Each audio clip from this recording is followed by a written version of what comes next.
Alright, yo, it's your pal Uncle Staff Man coming to you live from the underbelly. Hello. I hope everyone is doing well. Figured I would pop a episode while I was sitting here. Just a little housekeeping notes. The episodes will be sporadic because around this time I'm traveling quite a bit for work. So that's the first thing. The second thing is I got some family stuff I'm taking care of for my mom. She's doing fine, but just have to take care of some stuff for her with that. And lastly, we had a lot of construction going on. The underbelly was undergoing a metamorphosis, and therefore it needed, or I needed, some time to allow the construction and the dust to settle. So everything's back to normal now. The office slash studio is looking great, and so those are the things that's been going on. So yeah, episodes will be few, far, and in between, but they still will be coming. So I just wanted to let you guys know that, but I also wanted to take a minute to just fill you in on some stuff with me. So with me, I've been dealing with a different therapist. It's been going well. Really trying to fight through a lot of trauma and talking about those things. On top of that, mending some family relationships with relatives I haven't talked to in a while. Not that they did anything wrong or I did anything wrong. We just kind of didn't really communicate, but I'm trying to renew those relationships. So that's been well. Other things. I recently did a trip to San Diego for my job, which was great. San Diego is amazing. So, aside from doing my work, when I had some downtime, I went to visit a couple places. Did some exploring at the San Diego Zoo. Not a lot. I really only did an hour because it was super hot and I didn't want to be out there all day. But the zoo was fun. I went to the neighborhood of Hillcrest. Very progressive LGBTQ plus community. So it was cool walking through there. Stopped by Halal Guys, and got a gyro that was good. Is it gyro? I don't know, but I always call it gyro. So yeah, I went and got that. So that was good. Stopped by the Pika place, which is pretty cool. It's a little Pokemon boutique. So got to stop by there. And at that time, Comic-Con was going on. I didn't get a chance to go, but I did get to see a lot of the fans who flew into town to go. Where I was staying at, I was over near where most of the fans were coming for San Diego Comic-Con. So that was a lot of fun, getting to see people all dressed up and getting ready to head to the convention center. Next time for sure, I'm gonna try and just do that. Do the Comic-Con versus exploring during that time while I'm there for work. I want to just devote my entire time to going there. I am trying to get a road trip together with my brother and my two friends, Double D and AA Ron, for a road trip to Comic-Con for next year, 2027. So we'll see how that goes. I want to kind of document the whole road trip experience, leaving from where I'm at up here in Northern California and going down to San Diego. So I'm hoping that we can get that off the ground. We're not making any promises, but I think it will be a fun adventure for sure. And mentally, I have been drained.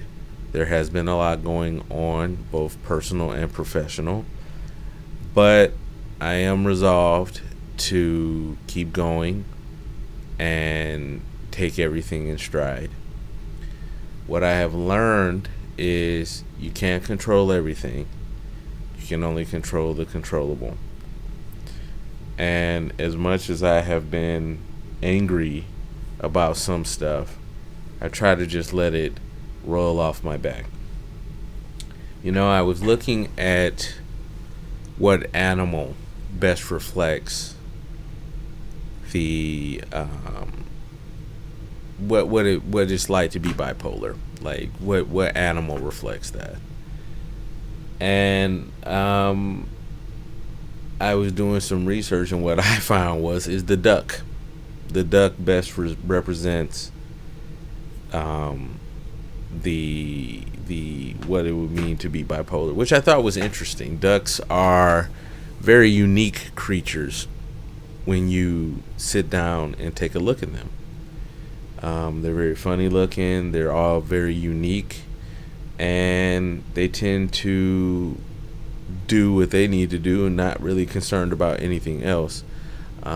Sure, they might be together from time to time, but if you really pay attention to a duck really does its own thing, which is unique. It also ties to being an Aquarius. If you don't know, or if you've never interacted with an Aquarius, we are a very unique group of people. We tend to go where the wind blows. We tend to be creative. We tend to be aloof. We tend to go our separate ways when we need to. Like we never are, we're never stuck doing the same motion over and over again. We're like always trying to find something different, and that can be a good thing and a bad thing. When you have a routine, because when you're bipolar, you tend to want to stick to a routine. It can be mundane after a while, after you do it over and over again, and that's when that Aquarius in you is like, well, let's try something different. Like even when I drive home from work, I never take the same way home. I always try to go a different way, just to see how it goes. I'm very mindful of that now with gas being so expensive, but that's neither here nor there. But I always try to spice up my way home by doing something different. How I dress, I used to be very aware of how I would dress around certain people because I felt like I needed to blend in. But as I've gotten older, I prefer to stand out. So I wear things that are different. Like, I wear mechanic coveralls. Even though I'm not working on anything, they're comfortable. So I wear those. Or I wear a flight jumpsuit or coveralls, overalls, whatever you want to call them. Sneakers that I like, right now I'm wearing the Star-Lord Adidas from Guardians of the Galaxy. I also have a pair of the Bishop Reeboks from Alien, the Alien Stomper mids. Just stuff like that. I like stuff like that, and I am a sucker for anything that glows in the dark. I am. I don't know why I'm like that, but I think I do know why. Growing up in the 90s, we had a lot of things that glowed in the dark, and we as kids loved that stuff, especially the old LA Lights commercials for the sneakers. That commercial for me was everything. It summed up summer for me. Running around in the dark, playing basketball or playing hide and seek, but wearing those shoes that blinked on and off the lights. I love all that stuff. Like, I love glow in the dark stuff. I just do. Anything with Ghostbusters, with the Slimer green. I love all that stuff. And it just reminds me of summer. I love that. I mean, have you ever really just sat and thought about what summer truly means? I can imagine my younger self when I used to run through the sprinklers in my backyard with my grandparents. When my cousins would come over, we would run through the sprinklers. We were drinking out of the water hose. We were just playing in the grass. I mean, feeling the cool grass, between your toes as you're running. And then nighttime with the window open and listening to the crickets chirp. Hearing the cicadas. Not up close, because they do get annoying after a while, but just listening to the sounds of summer. That was the symphony. That was the soundtrack of my youth. And I miss that from time to time. But I've always loved that idea of just running and playing hide and seek in the dark and having your glow in the dark stuff on, and thinking about it like you had to have the sun shine on it for a long time in order for the part that's going to glow in the dark to be charged enough for you to be able to see it at night. I love that. I just do. And I don't know how I got down this road, but I just love the idea of, being creative and applying that to how I wear my clothes and to the things that I like. I am 41 and I'm pretty sure I will be this way when I'm 51, 61, 71, and if I'm lucky, 81. Because the reality is, you have to live with you. You have to live with you. If you're not comfortable being yourself, if you are not comfortable adapting to what makes you comfortable because you're so busy adapting to what everybody else wants, you'll never be happy. You'll never be happy. I mean, I'm sorry, you just won't. Because you're so busy trying to appeal to everyone else, you're not looking at what works for you. It's taken me a long time to get here. Before that, I was very much following the crowd. I was very much following those that I thought were my friends because I wanted to blend in. I didn't want to stand out. And now, as I'm older, I'm like, I'm going to stand out. Like, who cares? Like, you only have one life to live. And if you spend your entire life just appealing to those around you, you will never be satisfied. You should be happy just being you. And I admire that in kids, because kids, before they get with friends and stuff like that, they will do the craziest things because they don't care. They don't even know what judgment is. They're just doing it. They're just living their best life. A kid, this is bad parenting, but a kid might find a bucket of paint, spill it, run through it, play in it, and if you don't admonish them for it, they won't think they did anything wrong. Now, I'm not speaking from experience, but I've seen many a YouTube video of this happening where kids have done that. And, you're never your bravest except when you are a kid, because you don't know what fear is. You don't know what danger is because you think everything's fun. As we get older and as we learn these life lessons from our parents or guardians or whoever raised you, that's when we take the reality of what danger is, what it means to be embarrassed, what it means to proceed with caution. Some of us either outgrow it, or some of us embrace that and continue to keep doing it because you like the response that you got. Those people are insane, but you tend to do that.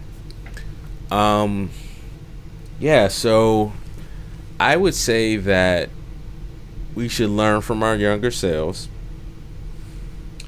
We should enjoy this summer, the next summer, and the summer after that if we're so lucky to be here. And we should enjoy the small things. If you can do it, sit outside, look up at the stars, just try and enjoy what is in front of you. You know, we're so busy doom scrolling. We're so busy looking at the news. And I mean, yeah, you should be aware, but don't let that take up your whole being. Do other things. You know, find some books to read, stuff that appeals to your mind. I actually bought a book yesterday. I bought two. No, actually, sorry, three. I bought Project Hail Mary. I saw the movie. I wanted to get the book. I heard it's not really too far of a leap from the book, so I wanted to read that. I also got Artemis by the same author, Andy Weir. So I'm going to read that. And then I got another one, which is different for me. I'm not really big into horror. But I'll watch it or I'll read it, you know, if it appeals to me. Horror Store. It's kind of stylized like IKEA. It's actually a pretty interesting book about a couple of employees who work at IKEA or an IKEA-like store, and horror ensues through the different names of the furniture that you have to put together. And the book is stylized where you're looking at a planogram or the layout of the store and then the instructions for each piece of furniture. I thought that was brilliant. So I'm gonna read that and I'll let you know how it goes. But so far it's fascinating. Like I really enjoyed seeing that, and it's a different spin. It's pretty much talking about what's the liminal spaces, like back rooms, from Spooky Pasta and the film that was based off the Spooky Pasta. Liminal spaces. So yeah, I'm gonna read that and see how that goes. I love that stuff. I think that's what the spark of creativity that it takes for human beings to be able to do what they do always fascinates me. Just the idea, the light bulb going off, like, oh, let me try this. You know, I'm not really a Spooky Pasta person, but I can appreciate people taking their ideas and their imagination, putting it on there, and then letting the community build off that. That's how you got back rooms. So I would say, you know, take that time out. Be creative. I'm not telling you to make a Spooky Pasta or write a horror book, but do something that you think would appeal to you, that you can be good at. You know, you don't know until you know. I mean, you just have to do it and put it out there and see what happens. Like me, for instance, I do this podcast. I don't know if anybody's listening. Quite frankly, no offense if you are, I really don't care. I'm doing this more for me because I want to be able to say that I left something behind that may have inspired maybe one person. Two at max, one at least. If not one, at least zero being me. That's okay. If I have it so I can go back and listen to how I was at that time, I'm okay with that. And I think everyone should do something like that. If you perform music if you perform music and one person comes to listen to you, and that one person gives you their undivided attention, you have succeeded, because you got somebody to listen to something that you would have never had the gumption to go out and do. So I guess I can wrap it up with that. Try something different. Be creative. Go outside of the boxes that you normally are in. And be great. You may not be the best, but be great. Just try. You're great because you're trying. And that's what matters, that you're willing to try. So on that note, I'm going to go ahead and wrap it up. I will get back with you guys later. And hopefully I have more stories to tell later on. So I'll catch you on the flip or the flop, whichever you prefer.